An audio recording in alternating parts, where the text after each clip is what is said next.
I'd like to call to order the Dutchess County IDA meeting. Jasmine, will you please take the roll call for attendance? Dean. Here. Mark Doyle. Yeah. Kathy Bauer. Here. Amy Bonaderi. Here. Janet Cohen. Here. Al Toshari. Al is not here. I was not. And I just want to make a comment that Mark is present on Zoom. We have a quorum here, so present at the meeting, so the meeting does officially have a quorum, and Mark will be participating, but he will not be voting, is that correct? He But can vote. He can vote. As long as we have a quorum here. Okay, just to remind everybody about our conflict of interest policy. If anybody has, any board member has a conflict with anything on the agenda, could they please speak now? Okay, for any reason during the meeting, if a conflict does come up, please let us know and we'll recuse you from that portion of the meeting. Sarah, proof of meeting notice is posted? Correct. Okay, any bills and communications? None. All right. Approval of minutes, we have a set of minutes from an April 5th meeting and an April 16th meeting. Did everybody have an opportunity to review those? Are there any issues with them? Does anybody need any changes? Okay, if not, I would entertain a motion to approve those two sets of minutes.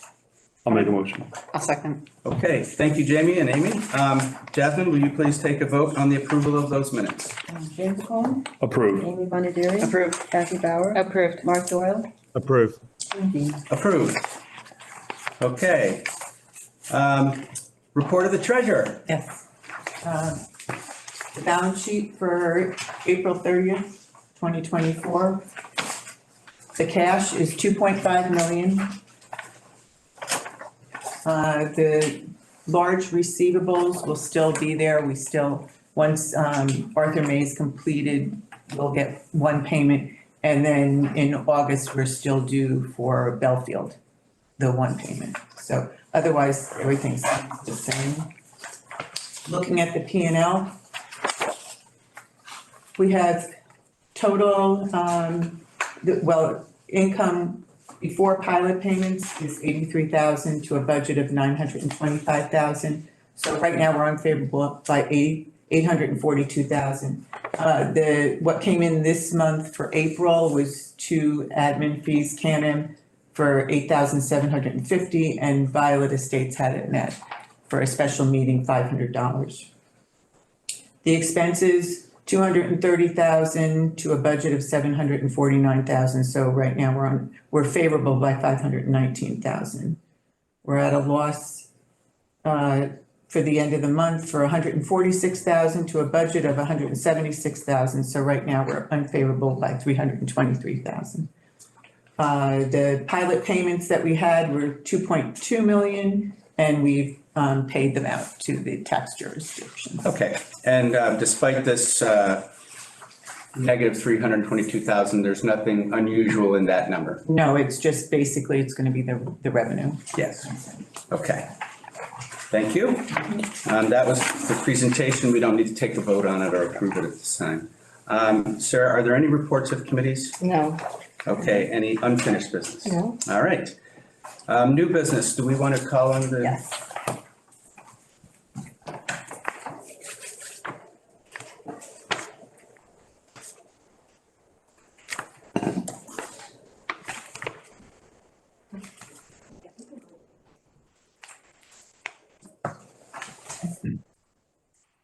Okay, so joining us are Larry Boudreau and Jared O'Connor, is that correct? Yes. Okay, and I understand that Tom Mulroy and Steve Geraci are on Zoom also. I see at least one of them. Hello there.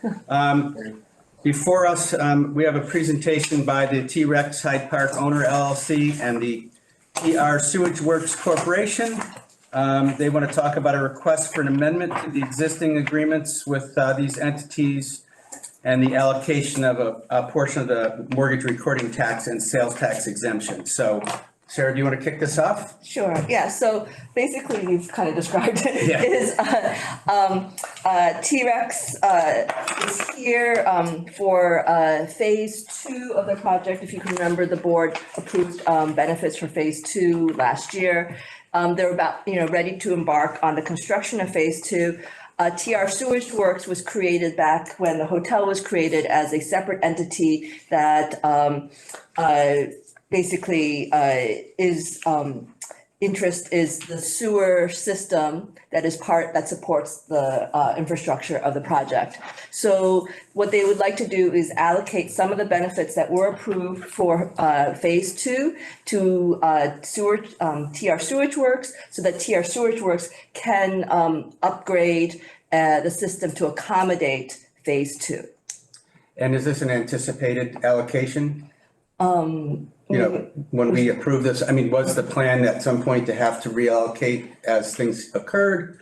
I think in the beginning when they did this project way back in 2018 when they came, they didn't think it through quite, but they realized that now that they had only had a plan for the hotel, but now as they're moving on, there's increases to increase capacity for phase two. So I think in the future, as more phases come on, we'll have a similar request where TR Sewage Works will be allocated or incorporated into the request going forward. And so maybe if there's some comments, maybe you could just also explain, do you anticipate that the current total amount will be adequate? Or by transferring some of this money, are you anticipating that you may need to come back and ask for additional benefit at some point in the future? I'm just trying to understand if this is just a move within or if it's anticipating that there may be more spending.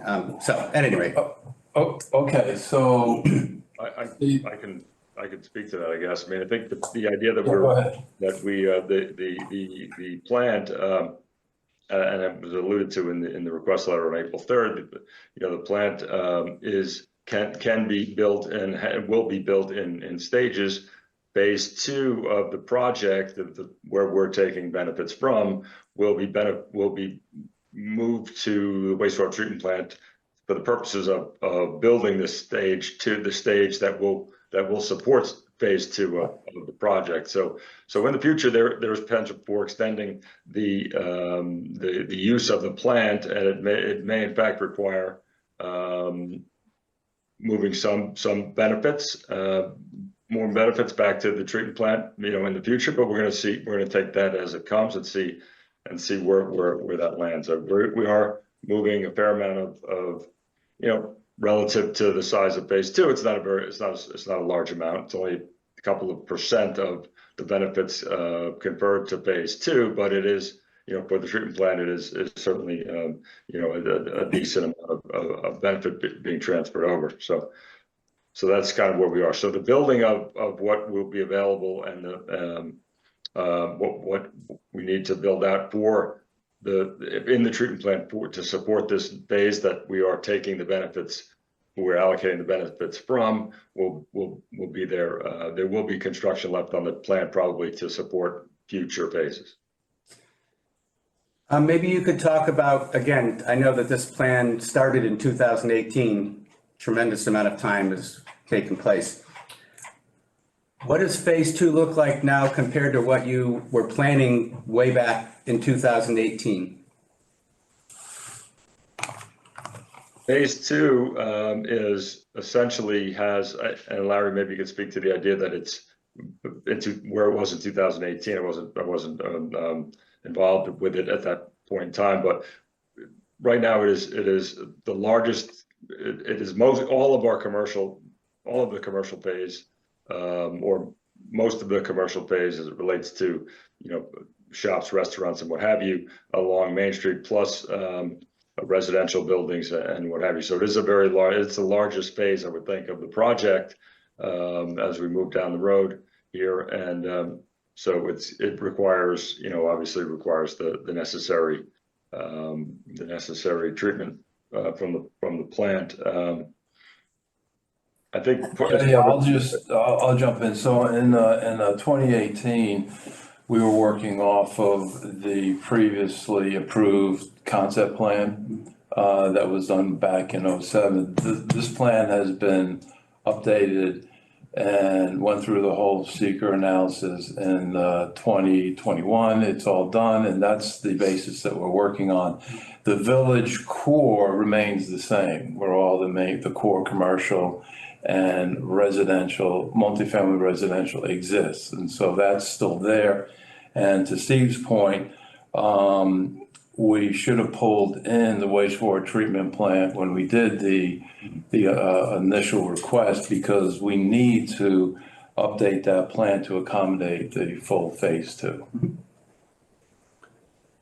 Does anybody else I don't mean to steal all the questions here. Does anybody else have questions about this project at this point? So it sounds like at this point, they're looking to reallocate, what we've already Current approved benefits. and no additional funds. Right. Correct. All right. Correct. And it's a small percentage, and in the letter, I think. It's 3.3% Yes, of the sales tax exemption benefit and 3.9% of Right. the mortgage recording tax benefit. Sarah? Oh, yeah, so at this time, it's just a presentation. We will hold a public hearing, and then they will come back to the board for their final approval on this, but we just thought that this was the Yes, opportunity. does this require any approval by us at this No. point? Okay. But I have a question, Chairman. So currently there is, phase 1 was the hotel that's complete Yes. and the sewage treatment plant is operating? Yes. There is one there We now? got the first phase. Okay, so this is like a multi-package Yes. facility? Yep. 3 phases. So phase 2 is coming on, which you said will be the biggest. So each treatment train is 114,000. How much is it? 114,000. Okay, so it's not big dollar. Okay, So that's not enough to handle the phase 2. okay. So that we got to roll into the second. When we go into the second, we also have to include the sludge facility in the plant. And so when you add those up, it comes up to. Close to 4 million. Yeah, 4 million, you add the contingency, it's 4.7, and then you add the tax onto it, so then that's where we get the 400,000 You, request. just as, again, I'm not asking this, this is more of just education of us, Yeah. and I'm trying to recollect prior presentations. Do you anticipate that your overall, right now, this is within the allocation that you have. Do you anticipate right now, based on how things have changed, that your spending is going to exceed the current amount?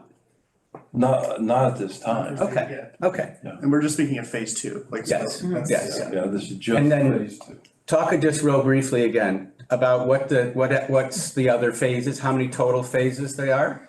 So the new concept plan is divided into 5 neighborhoods, the Okay. village being the core neighborhood, then there's the Crescent, Ridge, Terrace, and St. Andrews, and I can hand this out if you want. Sure, that'd be great. Sure. And second hotel, The second hotel is in the Crescent. okay. You see that up on the right side of Thanks. Go on.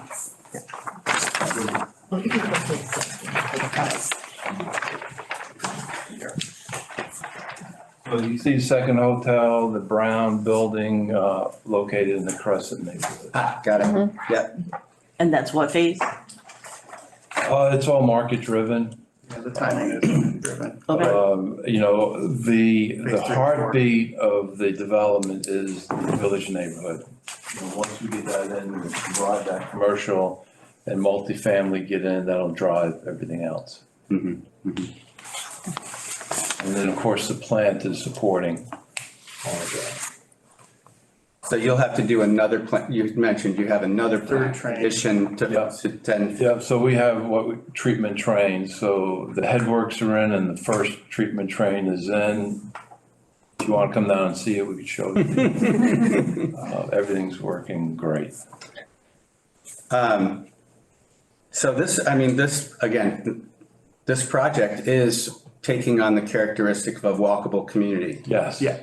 Which is something that I think is a positive about it, similar to Eastdale. And on this plan, there's the park system and the trails are highlighted, and you can see how they kind of connect throughout. and lead folks to the backside of the development or the parcel where there's no development happening. So that's the eastern part of the parcel. Okay. Does anybody have any questions further?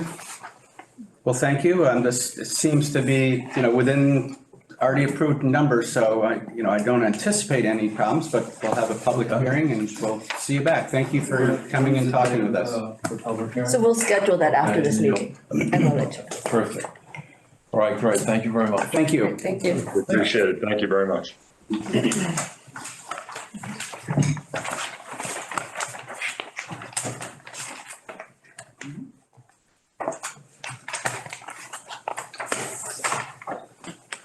All right, Elaine. Good morning. Good morning. We have a presentation of first quarter metrics from Dutchess Tourism. Be interesting to hear how things are going. Things are going well. Q1 is really about all our international travel and marketing because it's their booking season. They book December, January, February for later travel in the year. We just hosted a familiarization tour with Qantas Airlines.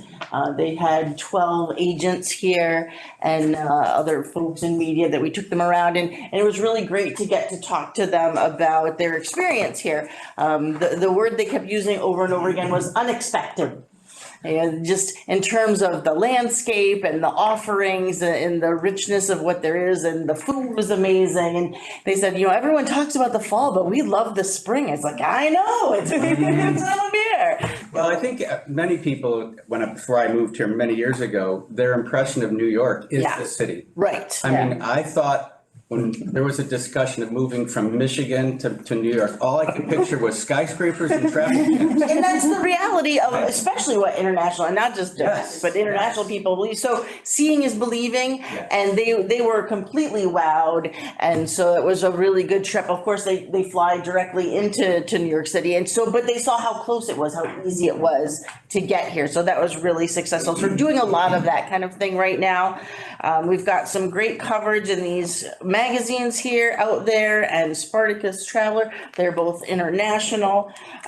So really good PR efforts happening now, great business support efforts happening now with the lunch and learns, the workshops. It's a little bit slower time for some businesses so they can take advantage of some of those training opportunities, including a panel with the Hudson Valley Film Commission, some other people in the film industry, so people can learn how to get more involved with productions. If you want to flip through the report with me, page 2, you can see that the social media remains really strong. I'm really excited about the success of our reels, our Instagram reels and Facebook, and it gets picked up a lot of places. And you can see that one that we did 66,000 plays, 5,000 interactions, a whole lot more followers. As we continue to educate our team, we learn more. Sometimes you just get lucky when you hit it right with some of those trends. But already that one reel has more than half of all the total plays we got last year. So it constantly changes, and it changes its algorithms and everything that they do, and so you have to stay on top of it. So that was a good win for the team in Raphael. We had recorded in December and released a rollout of promotions for our CAA Chef Finder. That's a really great video. It's about 5 minutes long. I can send a link to everybody after the meeting, but it's a great tool for not only us and tourism, but for economic development, because it highlights 5 different chefs who are graduates of the CAA, 3 of them at Eastdale. That was easy for us to do. But really telling their stories about their restaurant, their products, their education. Some of them grew up right here. Some of them are from far away and came here and stayed here, or left and came back. So hearing their stories is a great tool for us. Talking about the quality of life, talking about the ingredients, talking about the access to farms, all of those things. It's a really fantastic tool. So we're excited to see how that continues to gain traction. Quick question. Yes. What does it cost to boost a reel? It depends. It depends on how far you want to boost it, how long you want to What's boost your it. budget for that? I mean, just curious. So we have, I'm trying to think, I think we put aside I think we put aside $1,000 for the year. So we don't boost everything at all. The things that. It's amazing we how do some- inexpensive it is. Yeah, it's not terrible. It's not terrible. So it depends on what, because we're doing other advertising and marketing like Boston, Philadelphia, like we'll hit some of those areas. With people who are interested in food, people who are interested in travel, people like you can target so pretty strategically, so it doesn't necessarily cost a whole lot to do. And if it's already got some traction, those are the ones that will give a little extra push to. And so the partnership we did with New York's Best Experiences, that has paid pieces in it, but even without the paid, it already, like, we haven't even, he said to me yesterday, he's like, we haven't even started boosting it yet, and it's already gotten these, so it's gonna get pushed farther and wider. So that's really, really, and it's good when all the partners share it, because it's not just us doing it, then when they also share it, then they're hitting their audiences, and then, it's like the old Trell commercial. Know all about that. One other question, and then I'll make it. Yes, no. Fuller Fines. Yeah, Talk about what that is. he's a foodie influencer. Okay. is he African American? Locally? He's growing his audience Okay, significantly. I know him locally, but I didn't know that he was more of a national play. Not yet, but he's also a partner he works with New York's Best Experiences, so we got two brands for the bang for our buck there. Thank you. But Stephen is great, and he's on the WPDH regularly, and he's had us on there to be guests and talk about the CIA Chef Finder and some of the other things we have going. So yeah, it was a good twofer in that deal. The website, best Q1 ever, that international number continues to boost that. And again, that's because we're there. It's because we're in the room. The reason we got that Qantas fam to come here, and when they talked to I Love New York, they said, we only want to go to Dutchess County. So good stuff happening there. This is not a mistake. And the Reels #2 spotlight in Q1 was still pick your own apples and pumpkins. I don't know what to tell you about that. I was like, guys, is that right? They're like, yes, it is right. So maybe people planning ahead. I don't know. Doesn't always make sense. Spring landing pages, we have the seasonal landing pages that we direct people to, where we consolidate all the things for that season so people know what's going on, whether it's a top 10 list or for right now, Mother's Day brunch and graduation things and outdoor trails and fishing spots and all that kind of stuff. So those continue to grow. And then part of our IDA funding goes to pay for our Simple View. That's our extranet and our CRM. And so our team has been working really hard to get more partners using it, which is exciting. And so now there's because of other people adding events to our calendar in addition to us, there were 384 partners who could add events and many more listings, 397 event listings just in Q1, which is a little bit slower as we get through the year. A lot of events on that calendar, which is the most popular page. We talked about the PR a little bit and the fam tours. Those magazines are going around. Flipping to page 6, doing some more agritourism promotion. March is Maple Month, so a lot of promotion around the things happening at our maple farms and venues. We talked about the CIA Chef Finder. We also promote that on Valley Table. A lot of food and beverage advertising, promoting the other finder passes, the food related ones like the farm finder, the craft beverage one, and then the confection finder, which is the Sweet Tooth Trail. So no one should go hungry in Dutchess County. I think they're very helpful. I mean, Thank you. I don't know if I'm the target of it, but. Everyone is the target. But I mean, I think they're very clearly and well done pieces. Last night I got to present to the Dutchess County Regional Chamber of Commerce their youth leadership program. I did Leadership Dutchess last week with Ron and then youth leadership last night. And the kids were excited about the finder passes and to learn about them. Because, when you think there's nothing to do and you're like, here's this trail you can go on and you can win prizes and get stickers and other things. So. About the beverage one, all right? No, we didn't. We definitely not. So your parents come back in a couple of years. You want to buy a gift for your dad? There you go. Father's Day is coming up. So Mother's Day too. Mothers enjoy wine and beer and all those kind of things. And that brings us to page 7 and the Commander and Cheers as we continue to promote our history in our county here. Really, those coasters scanned more than 1,300 views of people scanning those coasters just in those couple months. That was like mid-February, President's Day, we launched that, so in a month and a half. The webpage had almost 3,000 views, the behind the scenes video, 218 views on our YouTube, but more than 2,000 on our Instagram reel. So people are really picking up on that. And Will Tatum, who's our county historian we worked with closely on this, he said that immediately after the launch, when the campaign hit social media, he received messages and texts from colleagues up and down the East Coast saying that Tiny George is awesome and the best product they've seen from the 250th cycle. At the National America 250 Summit in Williamsburg, Virginia in March, with representatives from 37 states, Tiny George was the toast of the town. He said, we've made several state commissions very jealous, and nobody has anything close to the sophistication and attractiveness of what we've developed with Tiny George. So he continues to grow. We're doing, we call it RevCon, because we're trying to make Revolutionary Warrior history sexy. But we're doing a RevCon event at the FDR Library June 8th, where there'll be some reenactors there, setting up camp and doing demonstrations, and also a local history fair there. And we're gonna cut out a cardboard cutout of George, and there's some photo ops and things. Is this the adult flat Stanley? Or? Yes, it is, absolutely. We got all the things. So, yeah, take George with you wherever you go and snap a photo for us. That would be so fun. Page 8, you can see in that color block on that left, that orange color block, all the places we were at in Q1. It was a lot. It's a lot of fun, and you get to meet really cool people, but it's pretty grueling, and just helping to let people know truly what they can expect here. So it's really important. All those different agents that we train and travel, all the media we meet with. Dawn was at American Bus Association in January, that marketplace meeting with group tours. Reminder, every 24-hour period, you see one of those tour buses in our county, you know that they're spending $20,000 to $21,000 in that 24-hour period.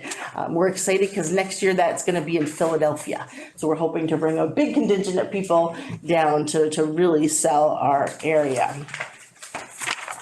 Page 8, beat up the Hudson Valley Film Commission, already in Q1, more than 2,000 room nights, most of those attributed to the Paramount Pictures movie Smile 2. They have moved their production from New Jersey to New York because of the improved tax credits. So they do really make a difference.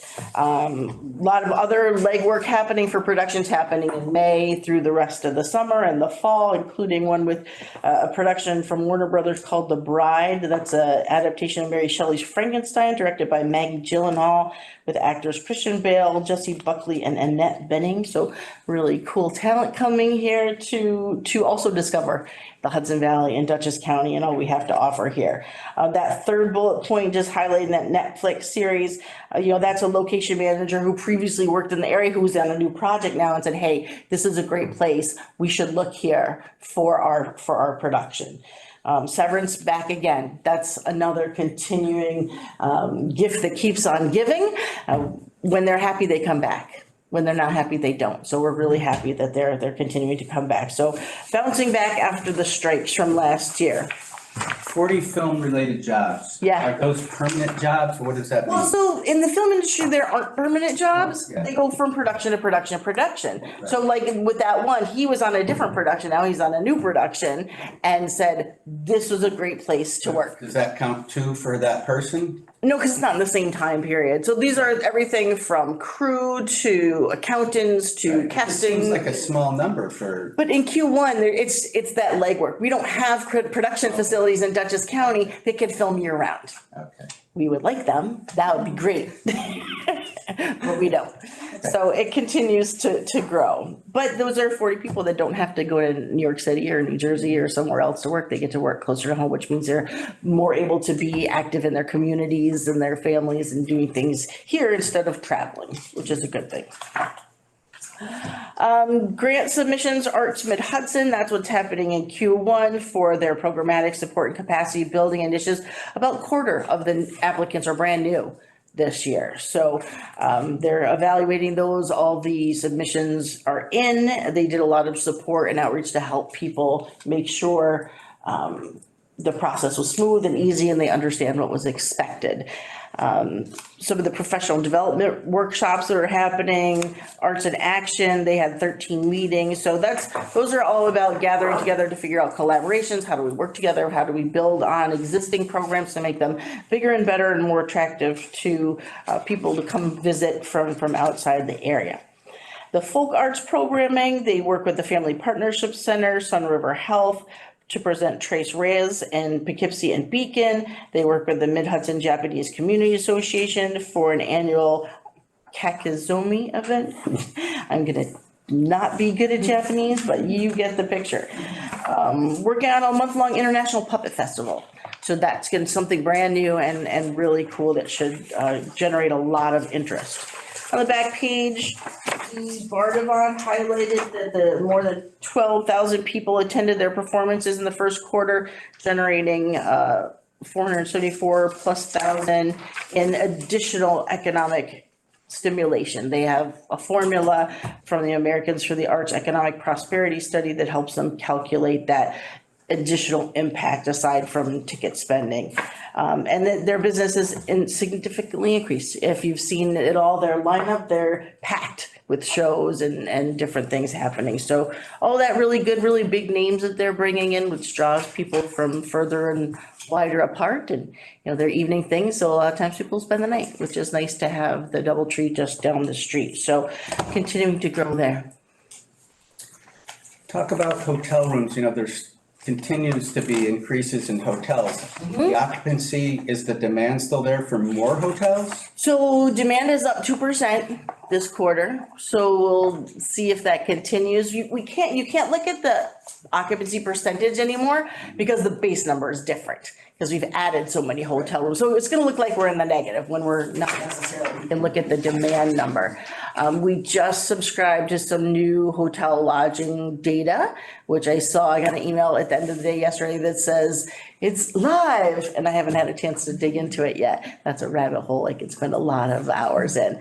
But that's the idea is it's hard to say what's gonna happen because we know from last year and past years, people would come for graduations or the fair or other events and they couldn't find rooms or they couldn't find them at a reasonable cost. And so they either went somewhere else or they didn't come or they just stayed for the day. So now with the availability of more rooms, we're hoping that they'll say prices might go down a little bit to be a little bit more reasonable. I don't know that that's actually gonna happen. With the addition of the hotel in Hyde Park. Yeah. Was there a need in northern New York? 100%. Northern Dutchess? Absolutely, because the majority of the hotels are in Fishkill. The majority of our attractions are in Northern Dutchess. So having the Bellafield, we're hosting the New York State Destination Marketing Organization quarterly meeting in June. We're doing it at the Inn at Bellafield. And we could still use bigger space. Like we're gonna squeeze into there. And to find a place that's ready, the DoubleTree's not really ready to welcome our kind of group there yet. But having that meeting space, that bigger meeting space, that breakout space attached to a hotel is new opportunities for us. When the Heartwood is done, that's gonna be great. Because then you've also got restaurants in walking distance. We're here, we come on like a Monday, Tuesday, because we know it's a slow time. CIA is not open for dinner then, so we can't walk there. And they do have food there at the Bellafield, which is great. But those kinds of properties bring new opportunities to bring groups and meetings and conferences here, plus just the people that want to stay. I know New Vance is hosting a conference for about 250 coming up in the fall. They're staying at the Inn at Bellafield. They're having their conference at the CIA. So that couldn't have happened before in that same way. So I'm optimistic. The Civic Center.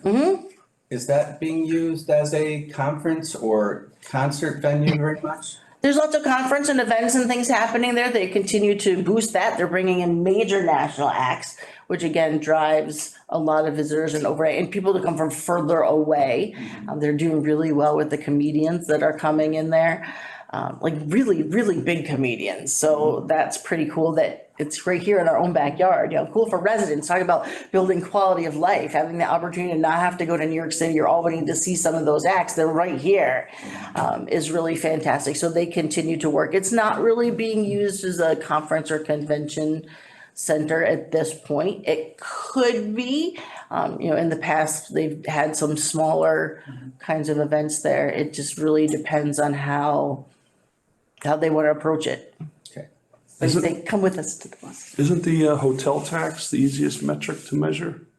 Right? Sometimes it is. What is happening there though, is the hotel is a percentage. Right. So as the average daily rate increases, that number is gonna increase. That doesn't necessarily say there's more people staying there.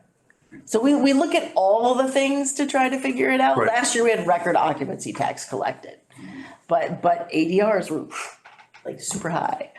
So with the Civic Center, the issue is what? Is the hotel now ready to accommodate guests for things? They're like that? still doing renovations on parts of it. Safety and security Okay. is the biggest issue. The state of the parking decks, The what? not the state of the parking garages. I wouldn't bring my people there. I wouldn't. Because they know the level of what they expect and they expect much better than that. Okay. So that's a big issue. You know, and you'd love to walk to Millhouse or Brasserie or down to Shotzi's or whatever. But the state of things that are happening right now is not awesome. And the media reports it. Yes. And that's all they report. Okay. Anybody else have questions? All right, Well, thank you very much. thank you. Very positive report. Okay.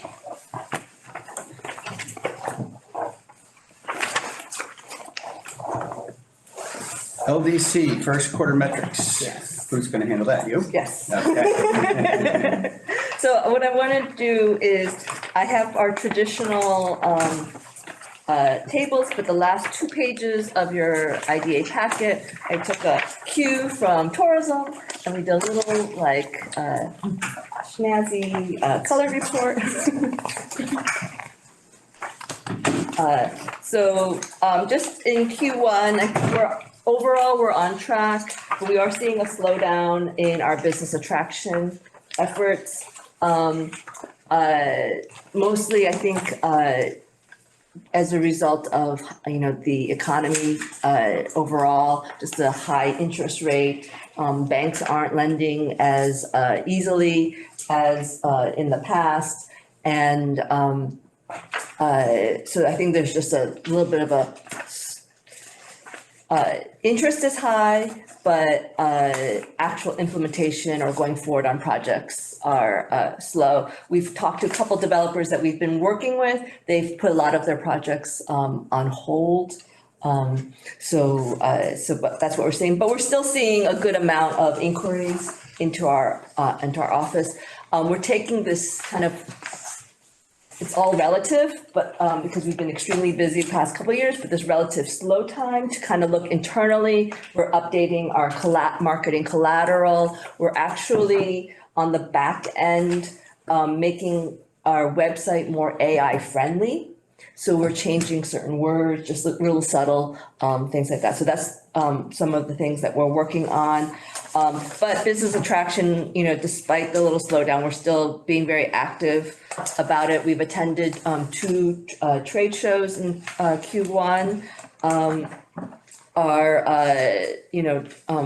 on the request for information continues to come through. I will say that, you know, the challenge is that we have a 1.3% vacancy rate in industrial space overall in Dutchess County. And the spaces that we have left are relatively small, and these projects are looking for like 100 acres, or, you know, 1 million square feet, things like that. And those are just things that we just don't have at this time, so. Is there inventory that could move into that? So one of the things that we are looking at is working to fill it with some office and smaller commercial and smaller supply chain manufacturers. So that's something that we're exploring. We're working with New York State. They just did a trade mission over to Asia and we gave them, the square footage. The nice thing is the feedback we got was a lot of the manufacturers over in Asia, they weren't looking for the 1,000,000 square feet. They were looking more like the 60,000 square feet for it, which is something that we have. So that was promising. So that's what we're, kind of focused on. What's going on with the prison sites? So I don't have a whole lot of information. The state is kind of keeping it close to the chest only because I think they want to make the announcement. But from last I heard, for downstate prison, there was a developer that they received a request for information from. It seems based on past talk that it'll probably be a mixed use project. But I don't know if that's developer still, an active developer or not. The former Beacon's Women's Prison, it was,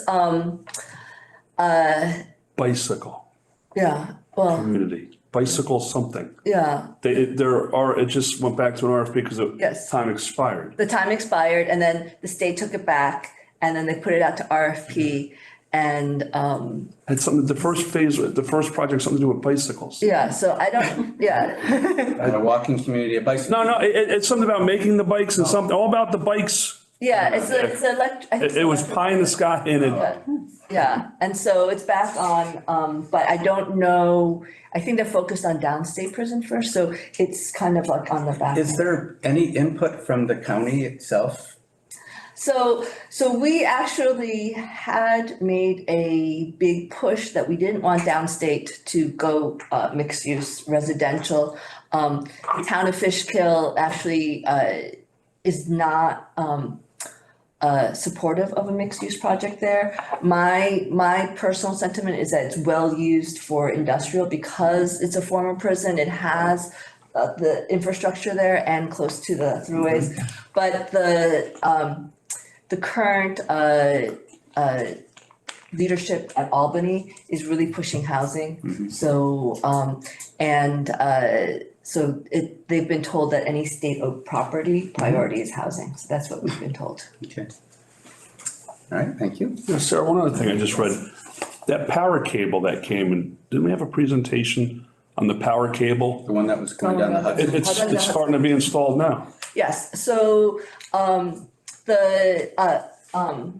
Champlain Hudson Yeah. is starting construction in the northern part Right. of New York State. They'll eventually come down here. They are in active discussions. They're still. So they still are? Yes, so because it's not, so the pilot in this case is not a mechanism for tax abatement. It is a mechanism for them to pay taxes for the river. The riverbed is technically owned by the state.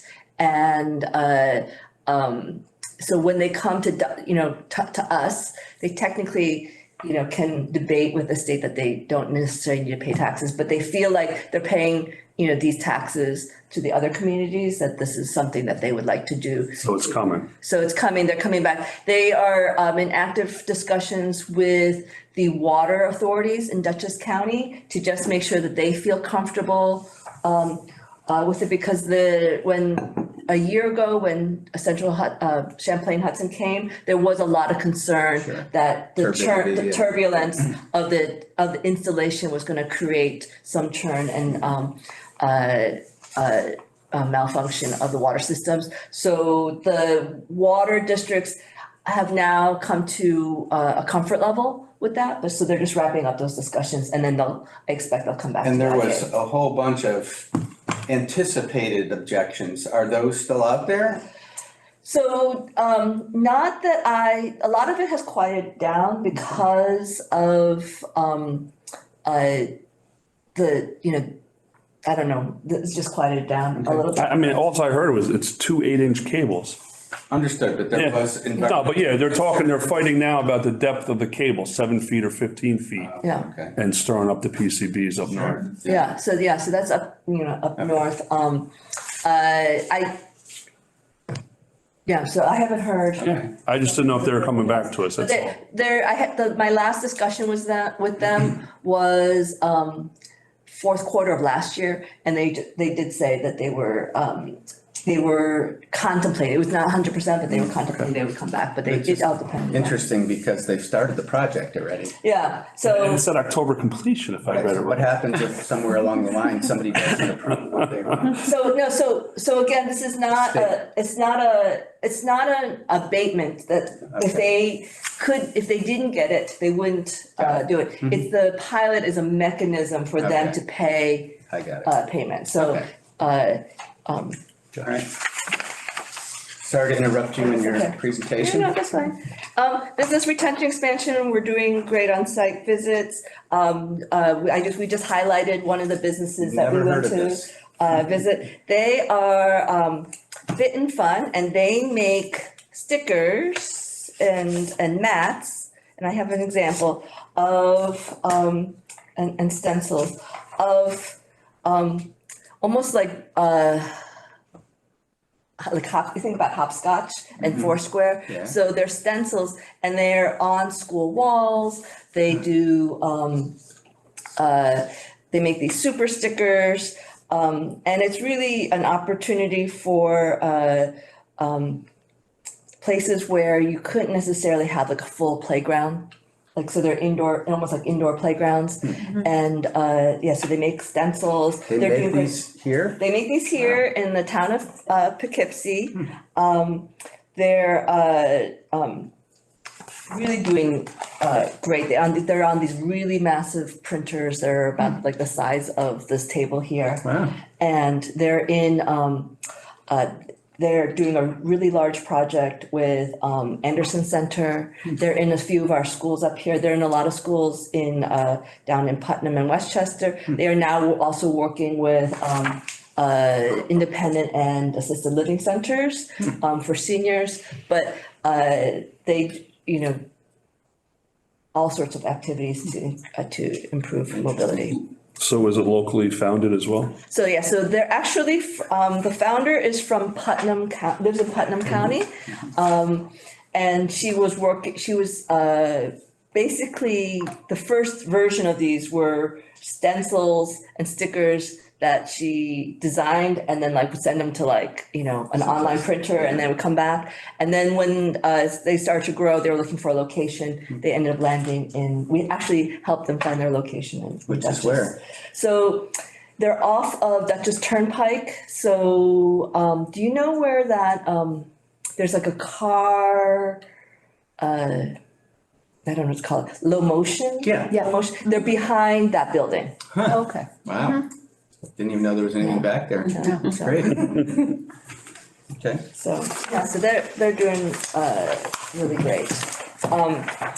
And then marketing, again, I spoke a little bit about that. We are changing the back end to be more AI friendly because site selectors are using AI more and more to look for locations. So we want to be able to grab that traffic.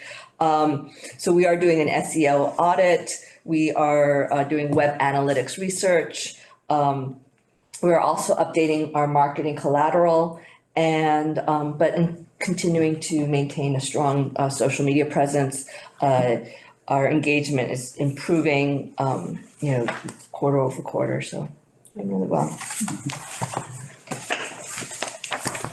So, just for everybody's education and refreshment, so why is that an LDC versus an IDA? Yes. Let's So- talk about that. So the IDA has a contract with the LDC for not only administrative services, meaning, filing tariffs and meeting compliance and doing projects, but also for economic development work, just like the IDA has a contract with Dutchess Tourism on that, so. And so why wouldn't that be done in the just directly in the IDA? Why wouldn't we do Yeah. this work with the IDA? Yes. So, the, LDC, first of all, all the staff is LDC staff. And, there is more, I would say, organizational opportunity and flexibility to do these economic development functions under the LDC versus the IDA. I just want to, always remind everybody, including myself, why we have these separate organizations and, why certain operations take place in each one. Yeah. Okay, any other questions or any other matters for the IDA? Okay, I'd like to adjourn the IDA meeting.